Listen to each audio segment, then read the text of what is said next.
नौशेरो फिरोज जी दहशतगर्दी टोड़ अदालत घर वज़ीर जे घर साण जे केस समेत मोरो वाक़े जे 5 केसनि जी ॿुधणी मुलतवी करे छॾी।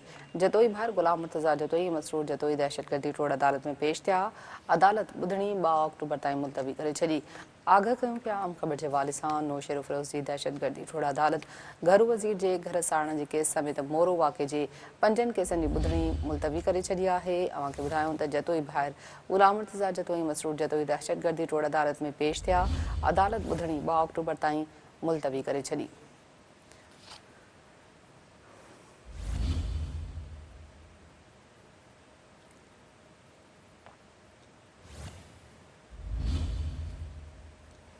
ब्रेकिंग न्यूज़ ट्रांसफॉर्मा सां शेयर कयूं पिया। नौशेरो फिरोज जी दहशतगर्दी टोड़ अदालत घरू वज़ीर जे घर साण जे केस समेत मोरो वाक़े जे 5 केसनि जी ॿुधणी मुलतवी करे छॾी।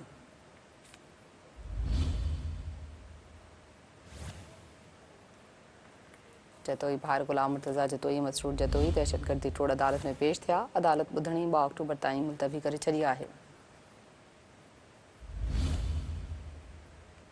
अपडेट कयूं पिया अव्हांखे अहम ख़बर जे हवाले सां नौशेरो फिरोज जी दहशतगर्दी टोड़ अदालत घर वज़ीर जे घर साण जे केस समेत मोरो वाक़े जे 5 केसनि जी ॿुधणी मुलतवी करे छॾी आहे।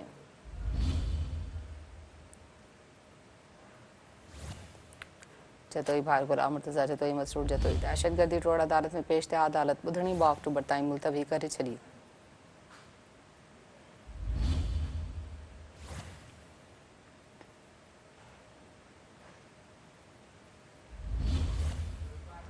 तफ़सील मालूम कंदासीं ब्यूरो चीफ ज़ुल्फ़िकार ख़ासकेली खां। ज़ुल्फ़िकार ख़ासकेली छा तफ़सील आहिनि? 5 केसनि जी ॿुधणी मुलतवी कई वई आहे मोरो वाक़े जे हवाले सां। जी बिल्कुलु अॼु दहशतगर्दी टोड़ अदालत नौशेरो फिरोज़ में जेके मोरो वाक़े जा केस आहे जंहिंमें सूबाई घरू वज़ीर ज़ियाल अंजार जे घर सां समेत केसनि जी ॿुधणी दहशतगर्दी टोड़ अदालत नौशेरो फिरोज़ में थी, जंहिंमें NPP सरबराह गुलाम मुर्तज़ा ख़ान जतोई ऐं मसरूर ख़ान जतोई अदालत में पेश थिया ऐं अदालत तरफ़ां केस जी ॿुधणी जेका असां मुलतवी कई वई आहे। जॾहिं त अदालत जे ॿाहिरां मुर्तज़ा ख़ान जतोई जो चवणु आहे त थी सघे थो त हलंदड़ दिसंबर में चूंडूं थियनि या वक़्त खां अॻु 1 साल जेको आहे सो चूंडूं मुतवक़े आहिनि। हिननि जो चवणु हुयो त जेकी 27वीं आईनी तरमीम जूं ॻाल्हियूं हलनि पियूं उन में इंतिज़ामी यूनिटनि पिणु सूबनि जी थी सघे थो त ॻाल्हि हुजे। हिन जो चवणु आहे त इहे सूबनि ठाहिण वारियूं ॻाल्हियूं जेके आहिनि से ज़ियाल हक़ जे दौर खां शुरू थियूं। जॾहिं असां ज़िले चेयरमैन हुआसीं तॾहिं बि असांखे लालचूं ॾिनियूं वयूं त इंतिज़ामी यूनिट या सूबा ठाहिणु खपनि, पर असां तॾहिं बि उनजी मुखालफ़त कई हुई ऐं सूबा कंहिं बि सूरत में जेके आहिनि से उहे सूबनि जे हक़ में न आहिनि। जो चवणु आहे त पुलिस अमन अमान खे ॾिसण जे बजाए जेको आहे सो सियासी माण्हुनि ते केस दाख़िल करे उनखे गिरफ़्तार करे पई।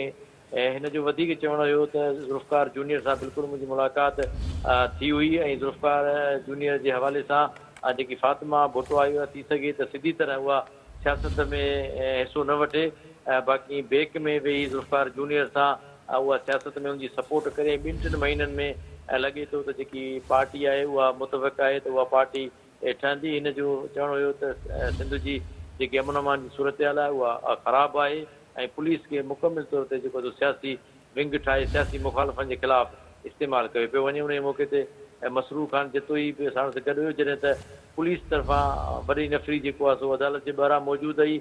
अदालत खे मुकमिल जेको आहे सो पुलिस जो घेरो हुयो ऐं जेके ख़ारजी ऐं दाख़िली रस्ता हुआ उते बि पुलिस मोबाइलूं ऐं पुलिस एहलकार वॾे तइदाद में बीठल हुआ।